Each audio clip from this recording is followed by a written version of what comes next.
उपाय अखंड लक्ष्मी प्राप्तीसाठी तर धनप्राप्तीसाठी. नमस्कार मित्रांनो, मिठामुळे जेवणाची चव तर वाढतेच, त्याचप्रमाणे जीवनातील अनेक अडचणी दूर करण्यासाठी मिठाचे विशेष महत्त्व आहे. मिठाचे काही उपाय ज्योतिषशास्त्रात सांगितले आहेत, जे केल्याने व्यक्ती अनेक समस्यातून मुक्त होऊ शकतो. स्वयंपाकघरात वापरल्या जाणाऱ्या अनेक गोष्टी ज्योतिषशास्त्रात वापरल्या जातात. जेवणाची चव वाढवण्यासाठी मीठ तर वापरले जातेच, पण त्याचबरोबर जीवनातील समस्यांवर मात करण्यासाठी सुद्धा मिठाचे उपाय ज्योतिषशास्त्रात सांगण्यात आले आहेत.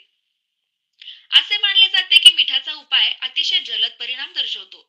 मिठाचा उपाय घरातील नकारात्मक ऊर्जा नष्ट करतो आणि घरातील सकारात्मक ऊर्जा वाढवतो. एवढेच नाही, तर पैशाशी संबंधित समस्या सुद्धा दूर होतात. कर्जमुक्तीसाठी मदत होते, तर आर्थिक उत्पन्नाचे नवे मार्ग निघतात. मात्र यासाठी बारीक मिठाचा नाही, तर खडे मिठाचा वापर करणे आवश्यक आहे. ते समुद्र मंथनातून उत्पन्न झालेलं आहे, म्हणूनच त्याला श्री लक्ष्मीचा भाऊ देखील म्हटलं जातं. त्याचा वापर केल्याने घरामध्ये वैभव लक्ष्मी नांदते. त्यासाठी कोणते उपाय आपल्याला घरामध्ये करायचे आहेत, याविषयी संपूर्ण माहिती इथे मी शेअर करणार आहे. मीठ आपल्या जेवणाचा आणि जीवनाचा अविभाज्य घटक आहे. मीठ जास्त असेल तर पदार्थ खारट होतो आणि नसेल तर तोच पदार्थ आळणी होतो. म्हणूनच त्याचे प्रमाण संतुलित असावे. जीवनात ही प्रत्येक गोष्टीचा वापर मिठासारखा संतुलित असावा. सगळ्यात पहिली गोष्ट जी मिठाच्या बाबतीत आपल्याला अशी करायची आहे, ते म्हणजे आपल्या स्वयंपाकघरामध्ये असलेलं मीठ कधीही संपू द्यायचं नाही. आपल्या स्वयंपाकघरामध्ये मिठाचे एकच पॅकेट ठेवायचं आहे. मीठ बरणीमध्ये भरून ठेवल्यानंतर त्यामध्ये 2 लवंगा टाकायच्या आहेत. त्यामुळे कुटुंबातील सर्व सदस्यांचं आरोग्य उत्तम राहील आणि आपल्या घरामध्ये सुख समृद्धी नांदेल.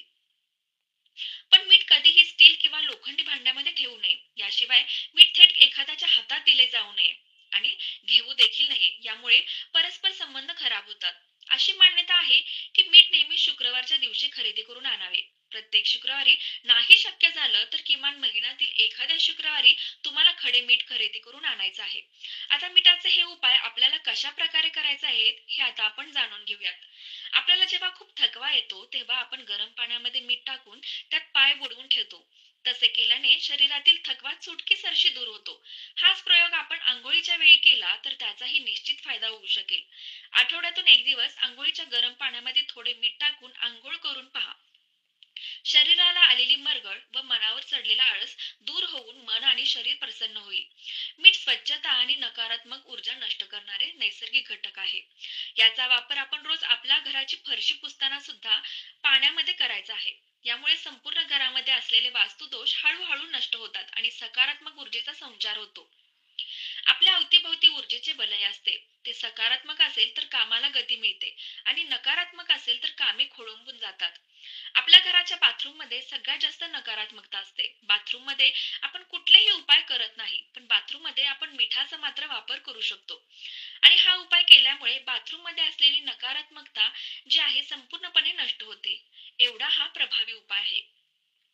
हा उपाय तुम्हाला प्रत्येक शनिवारी करायचा आहे. प्रत्येक शनिवारी शक्य नसेल तर किमान अमावस्येला तुम्हाला हा उपाय करायचा आहे.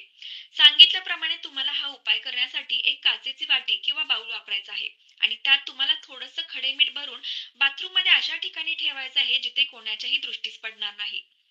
बाथरूम मध्ये असलेली नकारात्मक ऊर्जा मीठ शोषून घेते आणि तुमच्या घरामध्ये त्याचे चांगले परिणाम तुम्हाला दिसून येतात. त्यानंतर त्याचा एकत्रित वापर वास्तूसाठी अतिशय परिणामकारक ठरतो.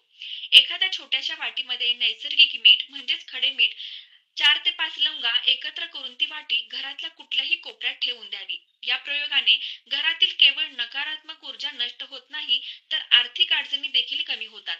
मीठ आणि लवंग यांच्या मिश्रणाचे पाणी घरात फवारले असता घरात हलका सुगंध दरवळत राहतो. अशा छोट्या छोट्या वाटींमध्ये खडे मीठ भरून त्यामध्ये लवंगा टाकून तुम्हाला प्रत्येक रूम मध्ये ठेवायचं आहे. प्रत्येक रूम मध्ये ठेवणं शक्य नसेल तर किमान तुमच्या घराच्या हॉलमध्ये तुम्ही एखाद्या काचेच्या बाउलमध्ये खडे मीठ भरून त्यावर 5 ते 7 लवंगा ठेवायचे आहेत. आता ही वाटी अशा ठिकाणी ठेवायची जिथून ते कोणाच्याही दृष्टीस पडणार नाही. घरातील जी काही नकारात्मकता आहे ती शोषून घेण्याचं काम या वाटीमध्ये असलेलं मीठ करत राहील. हे खडे मीठ ठेवल्यानंतर मिठाला जर पाणी सुटले किंवा खडे मीठ पिवळे पडू लागले तर त्यावेळेस तुम्हाला ते किचन सिंकच्या पाण्यामध्ये विसर्जन करायचं आहे. आधी सांगितल्याप्रमाणे खडे मीठ लक्ष्मीचा भाऊ आहे. त्यामुळे आपल्या घरामध्ये धनहानी होत असेल तर लक्ष्मी प्राप्तीचा हा सर्वात प्रभावी उपाय आहे. शुक्रवारी करून बघा. तुमच्या घरामध्ये असलेली आर्थिक समस्या जी आहे ती हळूहळू नष्ट व्हायला लागेल. जोपर्यंत तुम्हाला परिणाम जाणवत नाही करा. किंवा तुम्ही प्रत्येक शुक्रवारी हा उपाय करून दुसऱ्या दिवशी म्हणजे शनिवारी हे मीठ तुम्हाला निर्माला टाकायचं आहे. आणि हे मीठ जे आहे ते तुम्हाला किचन सिंकच्या पाण्यामध्ये प्रवाहित करायचं आहे. धन्यवाद.